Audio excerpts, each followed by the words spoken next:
The smoke detectors in 4B were disabled. That's what the fire marshal's report says. I replaced those batteries myself every month in writing. Then where's your copy, Miss Marchetti? It burned with the building. The detective let that sit in the air between them, the recorder's red light blinking on the table like a small, accusing eye. Convenient. A woman is dead, and you think I'm worried about convenient? Her voice cracked on the last word, and for the first time since they'd sat her down in this gray little room, she let herself remember the sound the building made when the fourth floor went. Mrs. Castellano was 71 years old. She lived in that building for 30 years. And 4 months ago, you signed a maintenance log saying every smoke detector on her floor was tested and functional. Because they were. And how did 6 of them end up disconnected? Elena looked at the photograph for a long moment. Then she looked up, and something in her face had changed. I don't know, but I know who'd want you to think it was me. 3 weeks earlier, none of this had a name yet. It was just a Tuesday.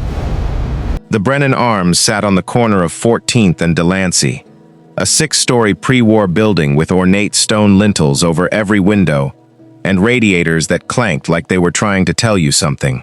To the people who lived there, it was simply home, old, a little tired, but home. To Elena Marchetti, it was the only place in the entire city where she felt like herself. She'd come to New York 8 years earlier from Bologna with a structural engineering degree, 2 suitcases, and a fiancé who left within the first winter. The degree didn't transfer, not without years of recertification she couldn't afford, exams in a language she was still learning the technical vocabulary for, money she didn't have, and a visa that didn't leave room for mistakes. So she did what people do. She found work with her hands instead of her calculations, because hands, at least, the city would take.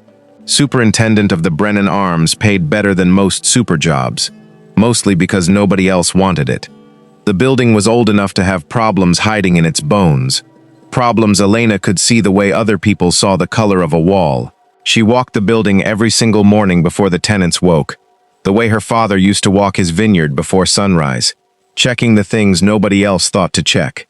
She knew the building's pulse. She knew which floorboard near 3C had started to give. Which junction box on the second floor buzzed faintly when you put your ear close to it. Which window frames had begun to separate from the brick by millimeters that nobody else would have noticed in 100 years. And she wrote it all down. Not because anyone asked her to. Because not writing it down felt, to a trained engineer, like leaving a wound undressed.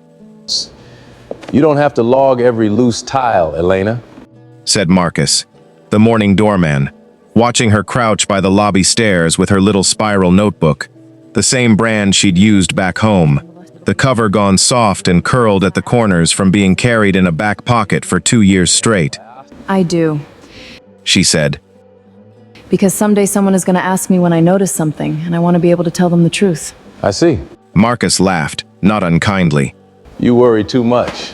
I used to design buildings that held up bridges. Elena said, standing, brushing dust off her knees. Now I worry about radiators. It's a smaller worry I can afford to do it properly. She didn't tell him about the conversation she'd had with Russell Tate 2 days earlier. There hadn't seemed to be a reason to. Quick pause before we continue. If you're watching this from somewhere in the world right now, let me know in the comments. I read every single one. And if you're enjoying stories like this, make sure to hit subscribe and turn on the notification bell, because tomorrow's episode, it goes even deeper than this. The Brennan Arms is the least profitable building I own. Russell Tate owned 11 buildings in 3 boroughs, and the Brennan Arms was, by his own private math, the least profitable of them. He didn't say this to tenants. He didn't say it to the city inspectors who came by twice a year with their clipboards and their patient, tired faces. He said it, late at night, to his accountant, a man named Felix, who had learned to nod at whatever Russell needed nodding at. The 4th floor rewiring is going to run $200,000, Felix had told him in March. The fire suppression upgrade the city's flagging is another $80,000. You're looking at $250,000 just to bring 14th Street up to code. Or, Russell had said, swirling the ice in his scotch, I let the insurance carry it. Carry what?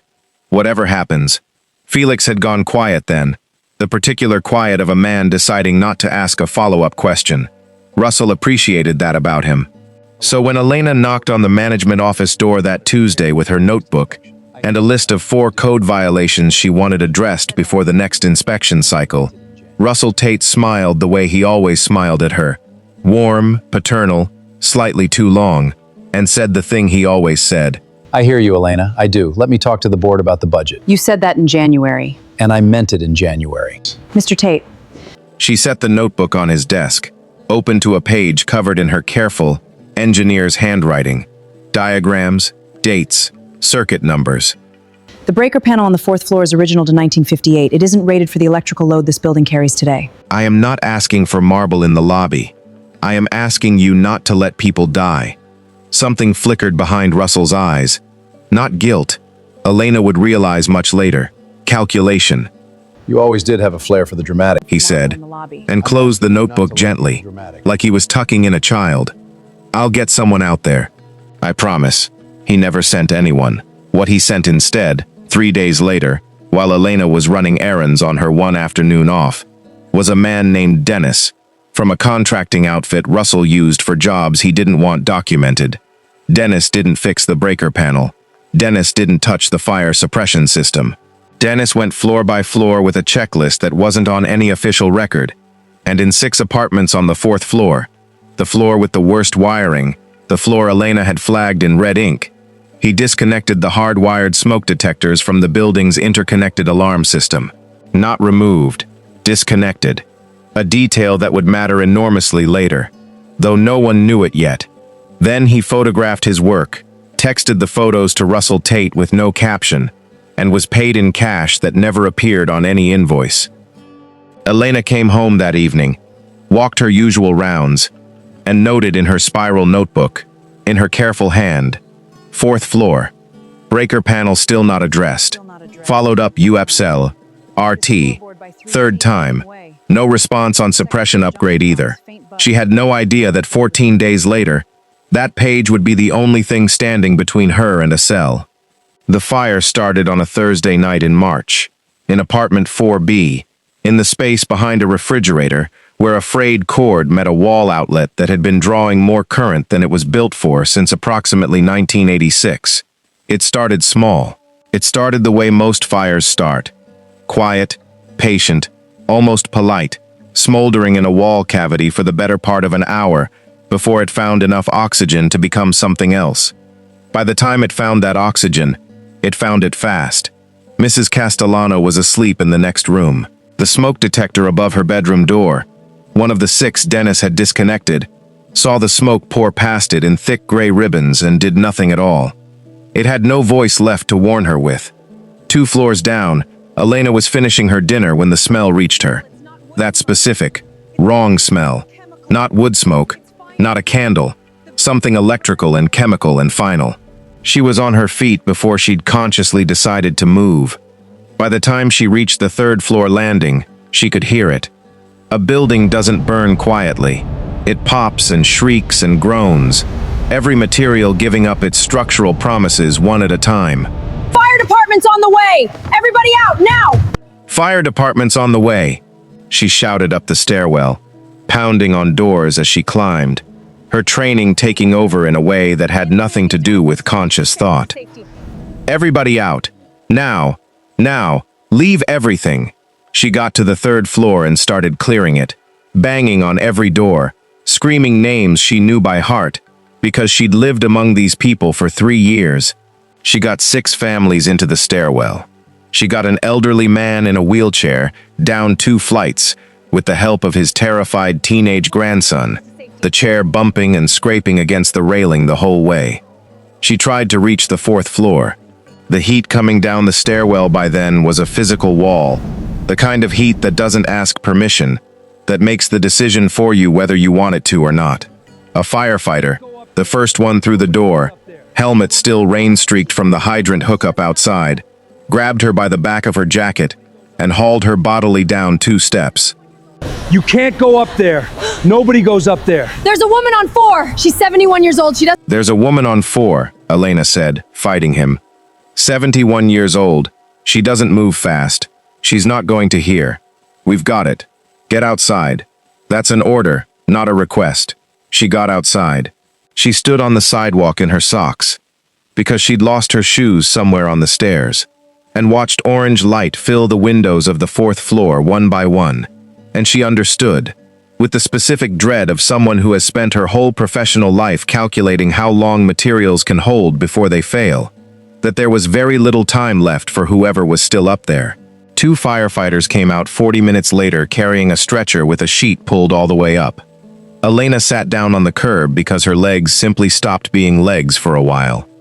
The fire marshal's preliminary report took 11 days. Elena spent those 11 days doing what she'd always done, walking the surviving floors, helping displaced families fill out insurance claims she half suspected would go nowhere, sitting with Marcus the doorman in stunned silence in the lobby of a building that now smelled permanently of char. She didn't know that on day 6, Russell Tate had a private meeting with his lawyer, a meeting in which the word liability was used 19 times, and the word Elena was used 11, always in the same sentence structure. The super signed off on the inspections. She didn't know that on day 9, someone, she would later be fairly certain it was Dennis, paid a second time, in cash, for a much smaller job, let himself into the super's basement office with a key that wasn't supposed to exist anymore, and removed 3 years of paper maintenance logs from the filing cabinet where Elena kept her originals. What she did know was that on day 11, 2 detectives came to the building, sat her down in the superintendent's office that had just been quietly emptied of every piece of paper she'd ever filed, and told her that The fire marshal's findings show the smoke detectors on the 4th floor were deliberately disconnected. Your sign-off was the last contact before the fire. That's impossible. I filed everything correctly. The records are clear. and that her sign-off on the most recent inspection cycle was the last documented contact with that system before the fire. I have logs. 3 years of logs. They're right here. I keep them in... They were here. I swear to you, they were here. I have logs, she said, standing up so fast her chair scraped backward. 3 years of logs. They're right here. I keep them in. She opened the cabinet. It was empty. They were here, she said, and her voice had gone very quiet, the particular quiet of a person watching the ground disappear beneath her in real time. I swear to you, they were here. The younger detective wrote something down.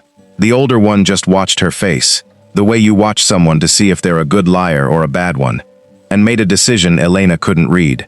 We're going to need you to come down to the station, Ms. Marchetti, he said. Just to talk. She knew, the moment he said it, that just to talk was not what this was. The room they put her in had no clock. Elena noticed that almost immediately, the particular cruelty of a room designed to make you lose track of how long you'd been sitting in it. Just the table, the 2 chairs, the recorder with its small red eye, and a single high window too narrow to see anything through but a strip of gray sky. This was where the story had started.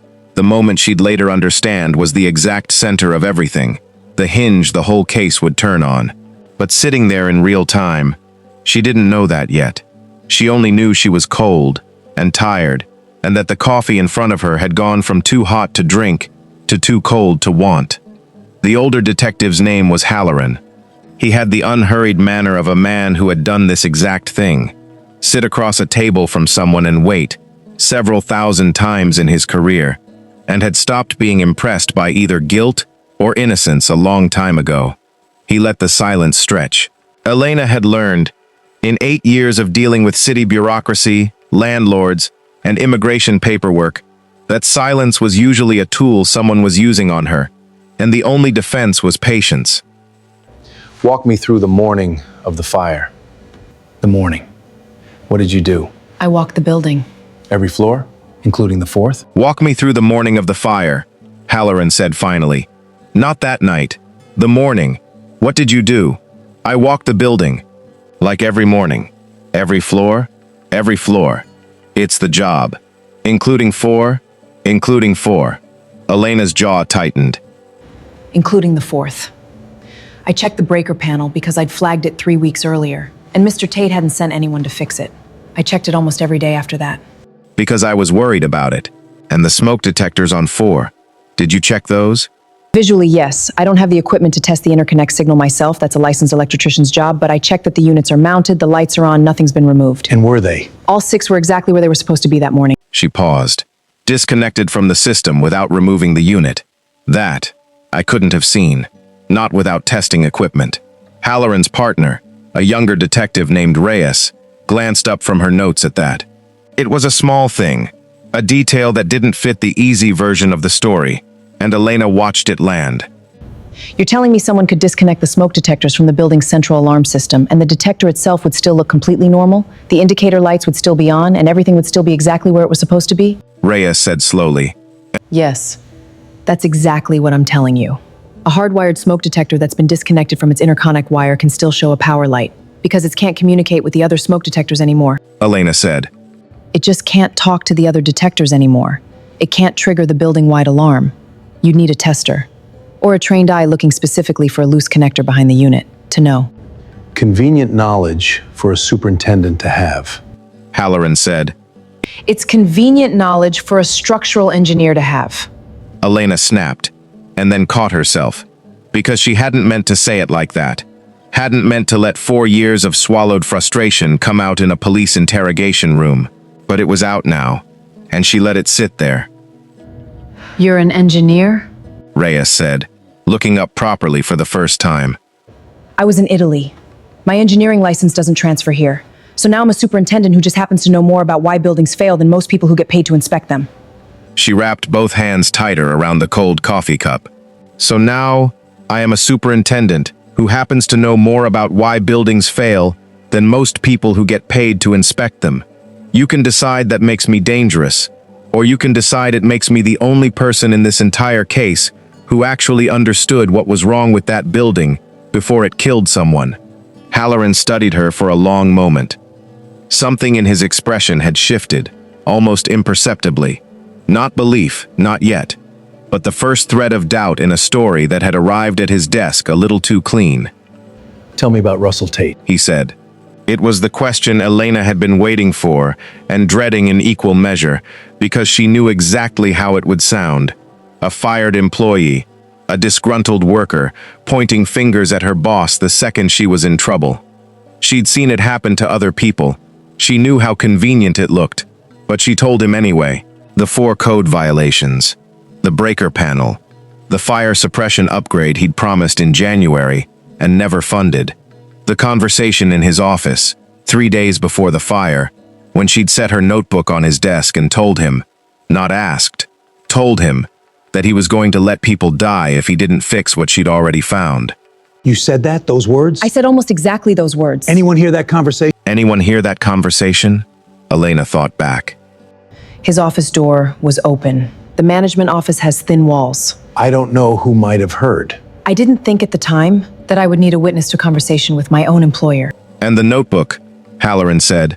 The one with the diagrams, the dates, the breaker panel issue. Where is that now?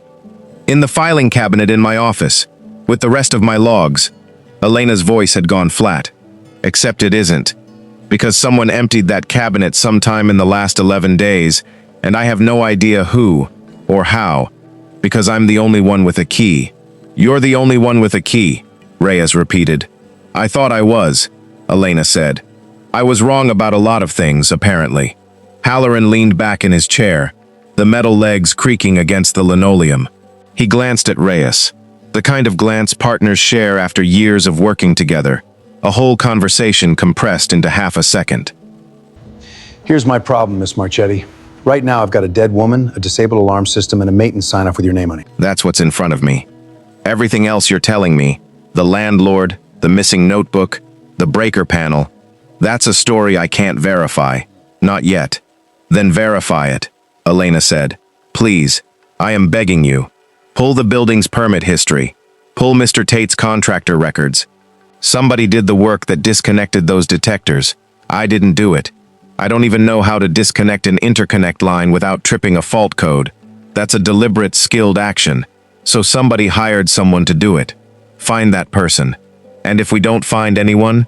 Elena looked at her, and for the first time since they'd brought her in, something other than fear crossed her face. Something closer to grief.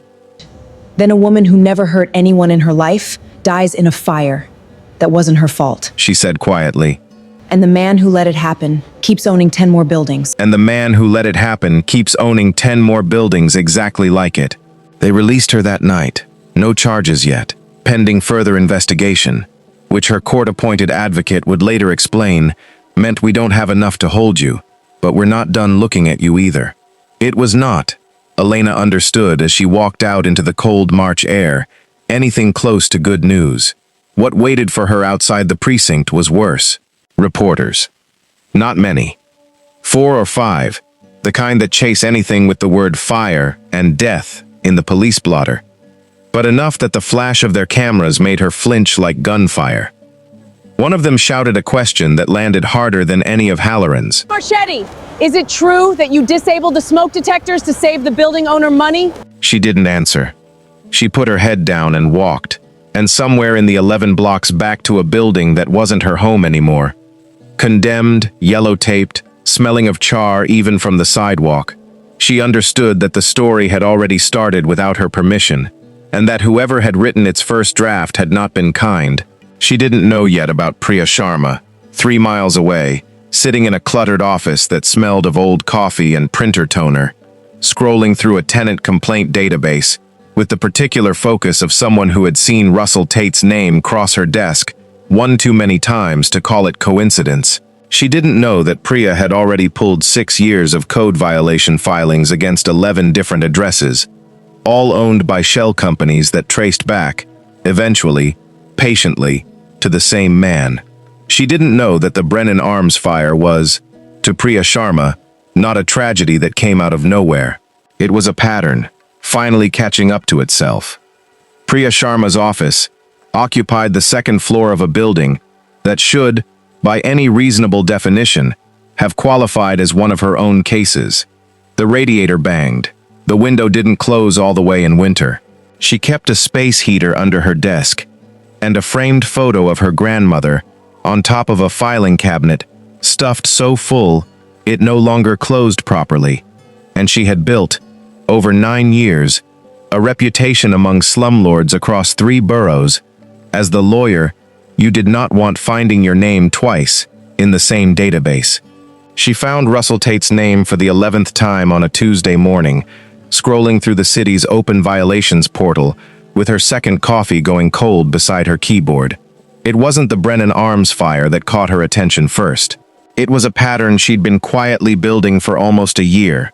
11 properties, 11 different LLCs on paper, all of them tracing back through a tangle of shared registered agents and identical accountant signatures to one name. Russell Tate didn't own buildings. He owned the appearance of not owning buildings, which to Priya was always the more interesting tell. She'd seen the fire on the news like everyone else. She hadn't connected it to her files until she pulled the Brennan Arms' violation history and found 4 open citations from the previous year: electrical, fire suppression, structural, all marked abated in the city system. All abated on paper, signed off by an inspector named Dennis Calloway, whose business address, when she looked it up, turned out to be a UPS mailbox in Queens.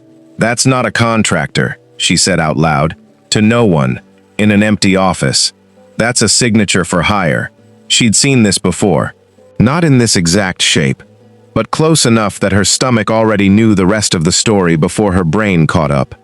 A landlord who needed violations to disappear on paper without spending the money to actually fix them.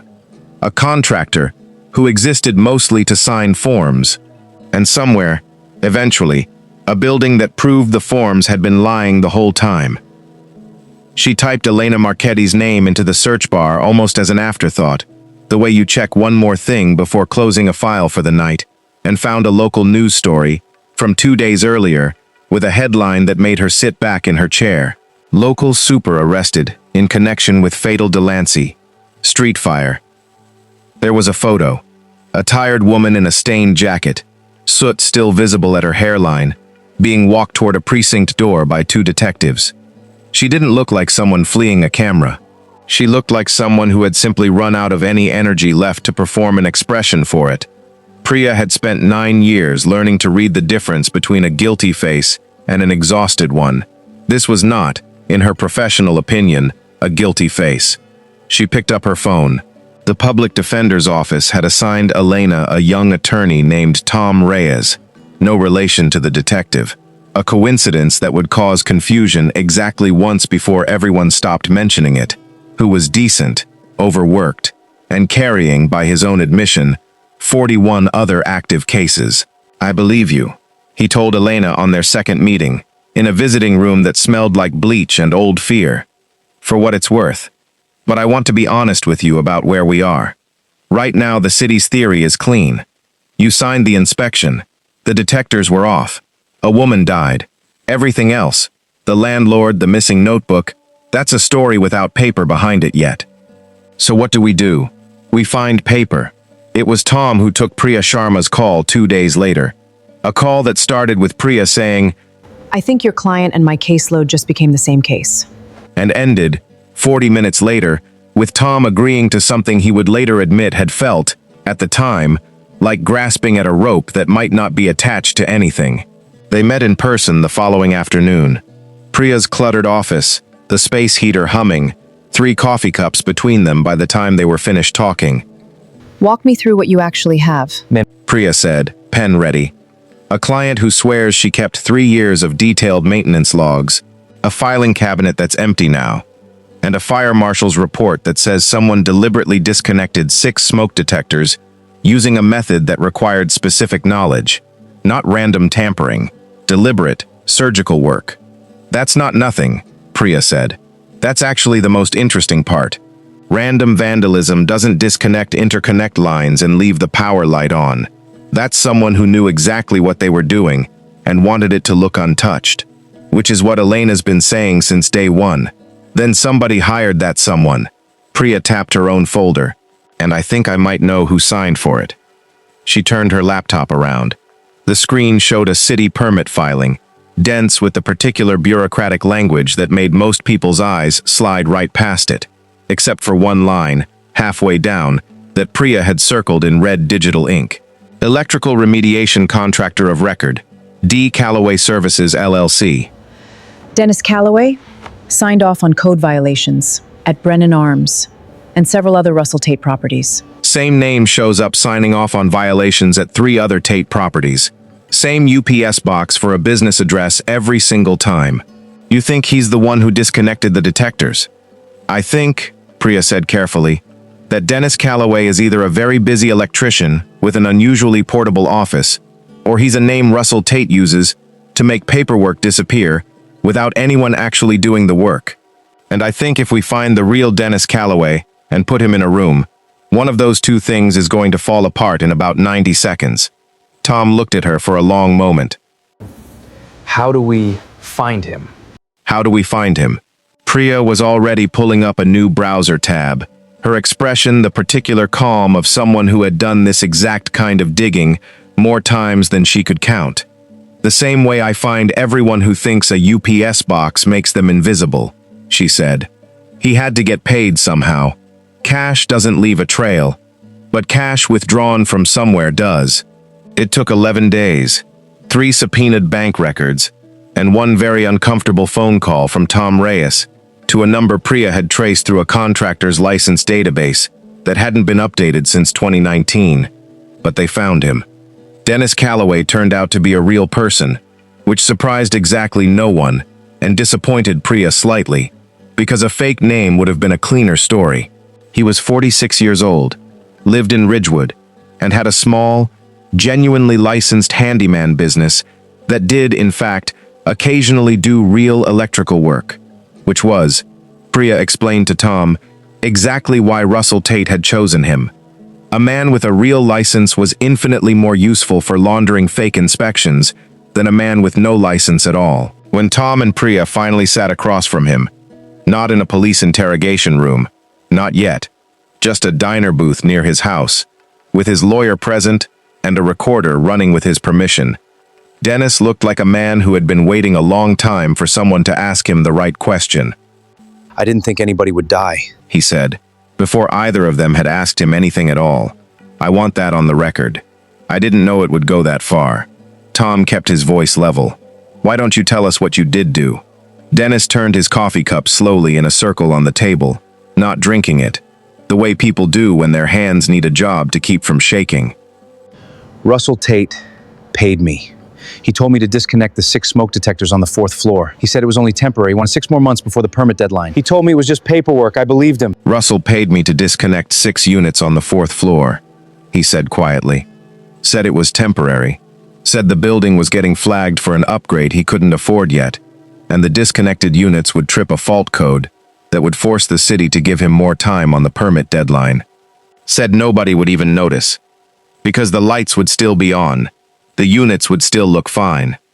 Did he tell you why he wanted that, specifically? He said it bought him 6 months, Dennis said. He said it was just paperwork. I want you to understand. I've known Russell Tate for 9 years. He's never once asked me to do anything I thought was actually dangerous.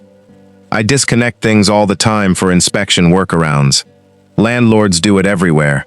I genuinely did not think... He stopped. His jaw worked silently for a second. I have a photo, he said finally, of the work. I take photos of everything I do.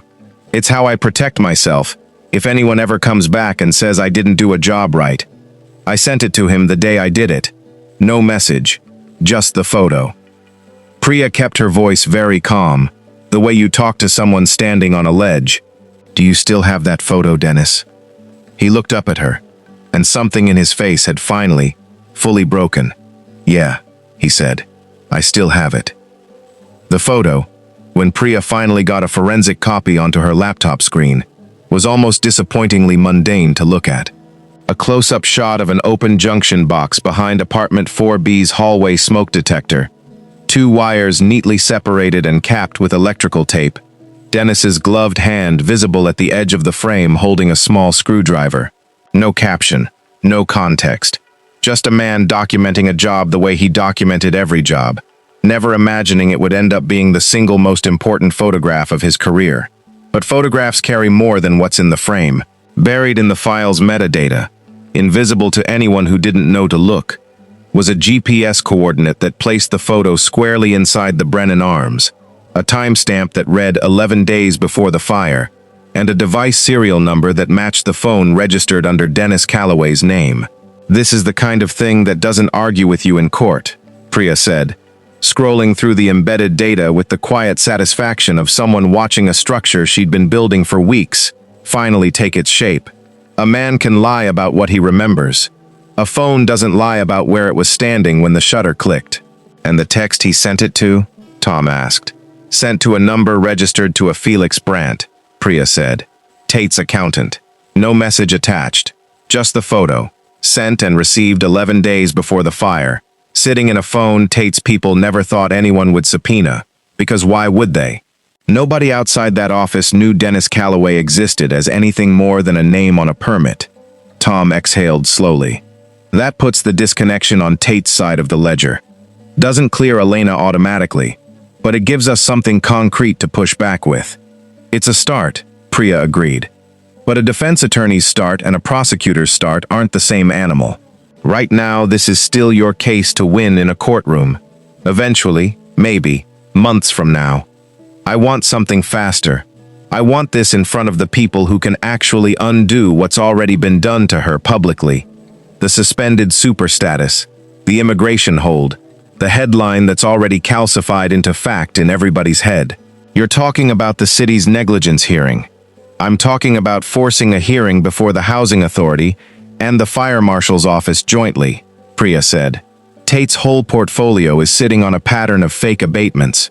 If I can get all 11 buildings' violation histories in front of the right people at the same time as Dennis's photo, this stops being one super, one bad night. It becomes one landlord, 11 buildings, years of fraud. That's a story regulators can't look away from, even if a slow criminal case could eventually let them. Russell Tate, 3 miles away, was beginning.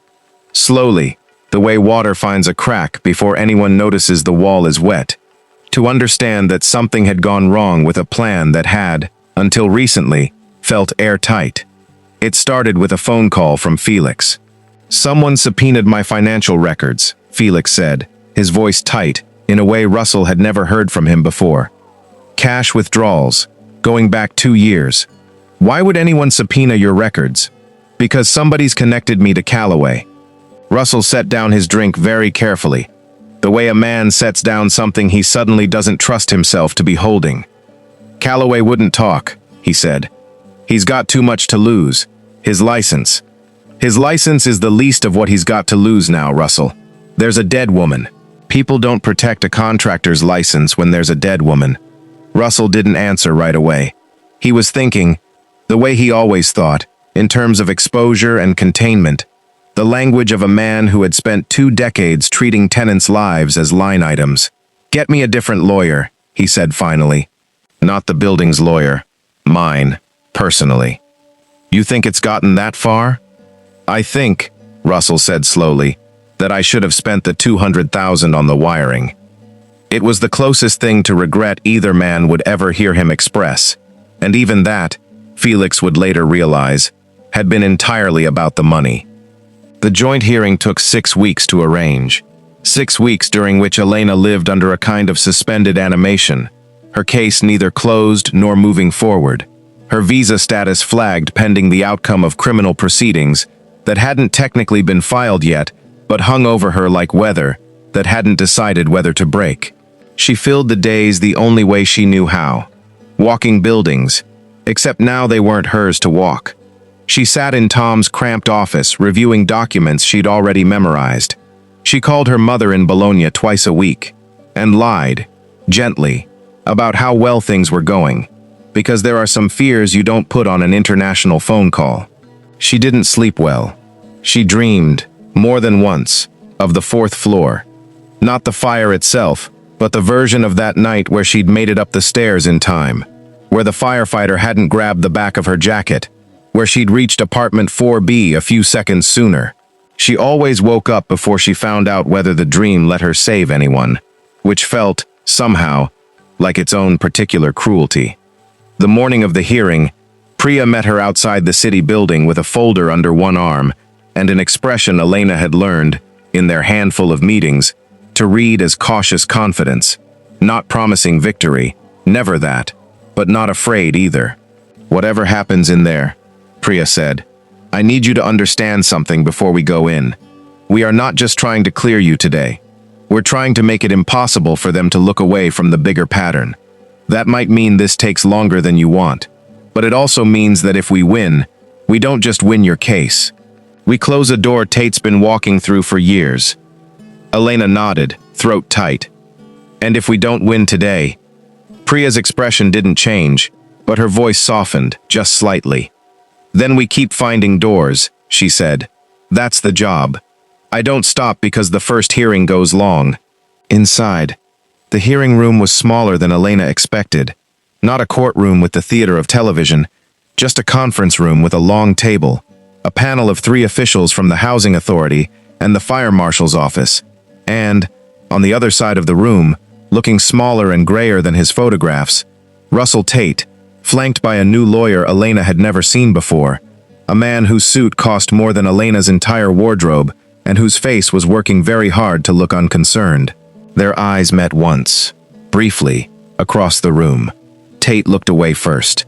It was the first time in this entire ordeal that Elena had felt, for even a moment, like the floor might finally be tilting back in her direction.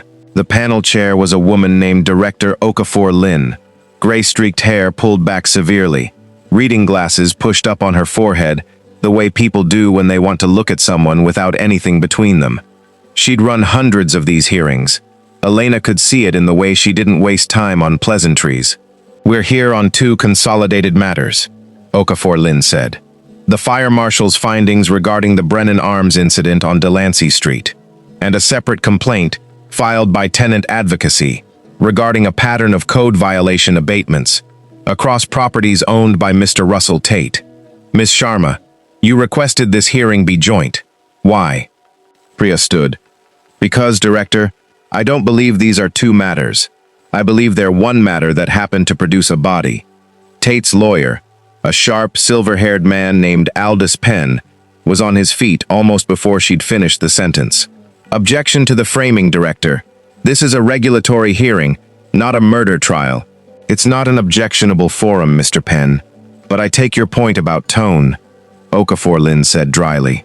Ms. Sharma, proceed. Carefully. Priya opened her folder. 11 properties, she began, all ultimately controlled by Mr. Tate through a network of LLCs sharing the same registered agent and the same accountant. Across those 11 properties, 43 open code violations over 3 years. Every single one of them marked abated by the same contractor of record. She placed a single sheet on the table and slid it toward the panel. Dennis Calloway, whose business address is a UPS mailbox in Queens. Penn leaned toward Tate and murmured something. Tate's jaw tightened. A UPS box doesn't prove fraud, Ms. Sharma, Penn said. Plenty of small contractors use mail services instead of leasing office space they can't afford. You're right, Priya said evenly. It doesn't, on its own. So let me give you something that isn't on its own. She nodded to Tom, who pressed a button on the laptop connected to the room's projector. The junction box photograph filled the screen. Wires capped, gloved hand at the edge, the smoke detector visible just above the frame. This photograph was taken by Dennis Calloway inside apartment 4B of the Brennan Arms, 11 days before the fire that killed Margaret Castellano, Priya said. The embedded metadata places it at that exact address, at that exact time. Mr. Calloway has given a sworn statement that he was paid, in cash, by Mr. Tate to disconnect 6 smoke detectors on the 4th floor from the building's interconnected alarm system. Not to remove them, which would be obvious, but to disconnect them in a way that left the power indicator light functioning normally. A murmur went through the room. One of the other panel members, a heavy-set man from the fire marshal's office, leaned forward sharply. That's a specific, deliberate technique, he said. That's not a maintenance oversight. That requires someone who knows exactly how interconnected systems fail. Correct, Priya said. And Mr. Calloway has testified, under oath, that the instruction came directly from Mr. Tate, who told him it was necessary to, in his words, buy 6 months against a fire suppression upgrade he didn't want to fund. Penn was on his feet again, color rising in his face. This is a contractor with his own liability exposure pointing fingers to save himself. We have no independent corroboration that my client gave any such instruction. Priya's expression didn't change. You're right that we'd need independent corroboration for a criminal conviction, Mr. Penn. Fortunately, that's not the only photograph Mr. Calloway took that week. She nodded to Tom again. A second image appeared, a text message thread, screenshotted directly from a phone, the recipient name visible at the top, Felix B. This is the photo sent, no caption, no message, just the image, to Mr. Tate's accountant, Felix Brandt, the same day the disconnection occurred. Mr. Brandt's financial records, subpoenaed last month, show a cash withdrawal of $4,000 2 days prior, and a second withdrawal of equal size 2 days after the fire. The room had gone very quiet. Even Tate, Elena noticed, had stopped pretending to look bored. I'd also like to address, Priya continued, the matter of Miss Marchetti's missing maintenance logs, since the fire marshal's original report relied heavily on the absence of those records to suggest negligence on her part. She placed a final document on the table. This is a building access log from the Brennan Arms keypad entry system, which records every code entry by timestamp and assigned user. On the night in question, 11 days before the fire, the same night Mr. Calloway's photograph was taken, the basement office door, which houses the superintendent's filing cabinet, was accessed at 11:47 p.m., using a master code assigned not to Ms. Marchetti, but to building management, Mr. Tate's code. Tate's lawyer turned to look at him. It was a small movement, barely anything. But Elena saw it, and so, she suspected, did everyone else in the room. The precise moment a lawyer starts wondering what his own client hasn't told him. Okafor Lin removed her glasses entirely now, setting them on the table with a small, deliberate click. Mr. Penn, she said, Does your client have an explanation for why his personal access code was used to enter the superintendent's office at midnight, 11 days before a fatal fire, on the same night the smoke detectors his own contractor disconnected were photographed? Penn glanced at Tate. Tate said nothing, which was, in its own way, an answer. My client will need time to review the documentation before responding further, Penn said carefully. He'll have it, Okafor Lin said. This hearing is adjourning for review, but I want to be direct with everyone in this room before we break. She looked, deliberately, toward Elena for the first time. Ms. Marchetti's maintenance logs, which this entire case has treated as either missing or never having existed, appear instead to have been removed by the building's owner on the same night his contractor was photographed, compromising the very system those logs documented as faulty. That is not a coincidence I'm prepared to overlook. She turned back to the panel. I'm requesting an emergency referral to the district attorney's office for review of obstruction and evidence tampering, in addition to the existing fire marshal inquiry, she said. And I'm formally noting, for the record, that the criminal case currently pending against Miss Marchetti appears to rest substantially on evidence that has now been called into serious question. Beside Elena, Tom let out a long breath he seemed to have been holding for several minutes. Priya didn't smile. Not exactly, but something in her shoulders eased. Elena herself didn't move for a moment. She was watching Russell Tate, who was staring at the photograph still glowing on the screen behind the panel. The photograph of his own hired man's gloved hand, the wires capped and waiting, the detector above it that would never warn anyone of anything again. For the first time since the fire, Elena Marchetti let herself believe, just barely, that the floor wasn't tilting toward her anymore. It was tilting toward him. News moves faster than due process, and within 48 hours of the hearing, the story that had once read local super arrested in connection with fatal fire had been replaced, in the same outlets, with a very different headline. Landlord's network of fake inspections linked to deadly fire. Super may have been scapegoated. Elena read it sitting on the edge of her cousin's couch in Astoria, the apartment she'd been staying in since the Brennan Arms was condemned, and felt something complicated move through her chest. Not relief, not yet, but the first loosening of a knot that had been tightening for 6 weeks straight. Vindication in print didn't undo what had already happened. It didn't give Margaret Castellano her life back, or erase the 11 nights Elena had spent in a borrowed bed, wondering if she'd be deported for a fire she hadn't caused. But it was something. It was the world, slowly, reluctantly, starting to tell the truth out loud. Tom called her that afternoon, his voice carrying an energy she hadn't heard from him before.